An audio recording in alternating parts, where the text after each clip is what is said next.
मोनसे गोजोनथाव खौरां फोसावदों बिटिआरनि हा आरो हाग्रा बिफाननि मावफुं सोद्रोमा रनजित बसुमतारिया 2024 मायथाइनि गेजेरावनो मोनसे गोदान नेशनेल पार्क दानो थांगासिनो दङ। थाबैनो खम समनि गेजेरावनो बिटिआर ओनसोलाव आरोबाव मोनसे गोदानै नेशनेल पार्क खालामनो थांगासिनो।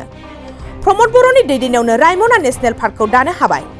बर'नि माहारियारि बाद दानायजों लोगोसे सोमोन्दो थानाय जोंनि रांखान्थिखौ आरो सोमोन्दो थानाय इयुन जेनेरेसनखौ फोथांना लाखिनायाव बर' हारिखौ गोबां बिहोमा होगोन बेफोर नेशनेल पार्क दानाया।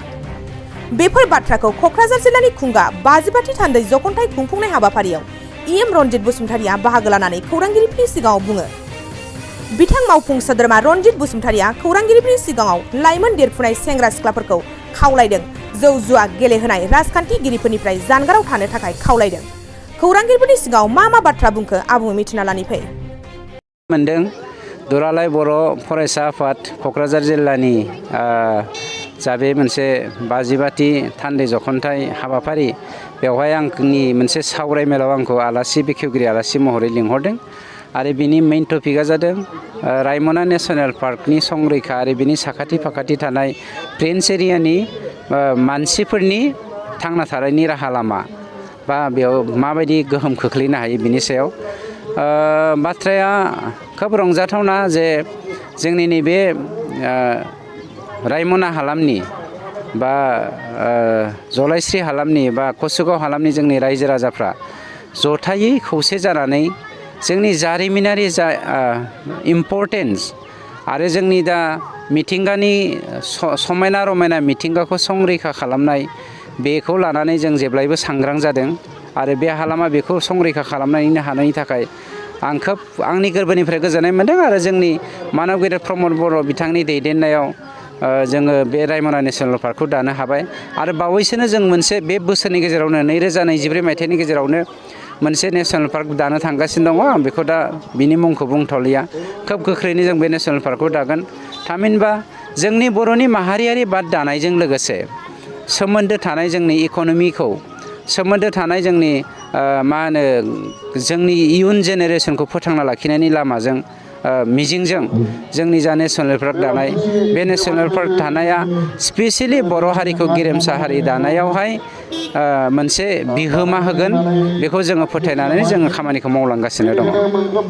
आंनियाव नोंथांमोननि मिडियानि गेजेरजों आंनि बेक्तिगत भाबै आं बेखौसो खावलायो थांनाय जोंनि सोमावसारनायनि समाव जोंहा फरायनाय बिथिङाव रांखान्थि बिथिङाव समाज बेबस्थायाव जोङो गोबां खहा जालांदों।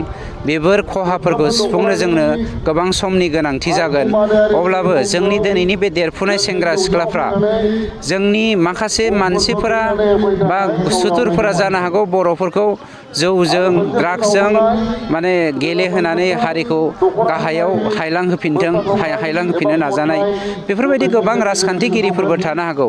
बेफोरनिफ्राय जानगाराव थानानै बड'फा इउ एन ब्रह्मनि जा सानस्रि गेरेमसा हारि दानाय दुलाराय बर' फरायसा आफादनि जा सानस्रि नेशनेलिज्म माहारियारि बाद आरो जोंनि बर' थुनलाइ आफादनि जा प्रिन्सिपल माहारियारि बाद बेफोरखौ सोनारनानै बेफोरखौ नोजोर होनानै जोंनि इयुन जेनेरेसनाबो मोनसे गेरेमसा हारि दानो बड'फा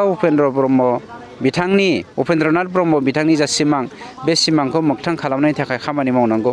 आं बेखौनो नोंथांमोननि मिडियानि गेजेरजों खावलायो। मोनसे गोजोनथाव खौरां क'क्राझार सहरनि जेडे रडजों नांजाबनाय गोजोनपुरि रयेल एनफिल्ड श'रुमनि गोजौआव थानाय आइ आफा बिएम इन्स्टिट्युट अफ पेरामेडिक्स बेखेवदों। बे आइ आफा बिएम इन्स्टिट्युट अफ पेरामेडिक्सआ नोंथांमोननो लानानै फैदों देहा जोथोन लाखिनायनि माखासे आयदाफोरनि 2024-2025 मायथाइनि मुं थिसननाया फैगौ 15 जानुवारिनिफ्राय जोबथा मार्च दानसिम सोलिगासिनो दङ।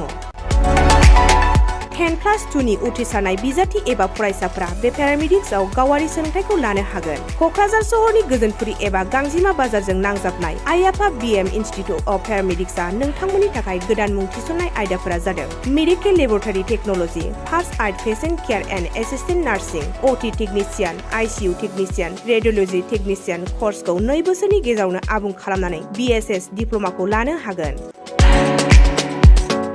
लोगोसे गासैबो डिप्ल'माखौ लानायनि उनाव सोरखारि साख्रि मोननायनि सुबिदाबो दङ।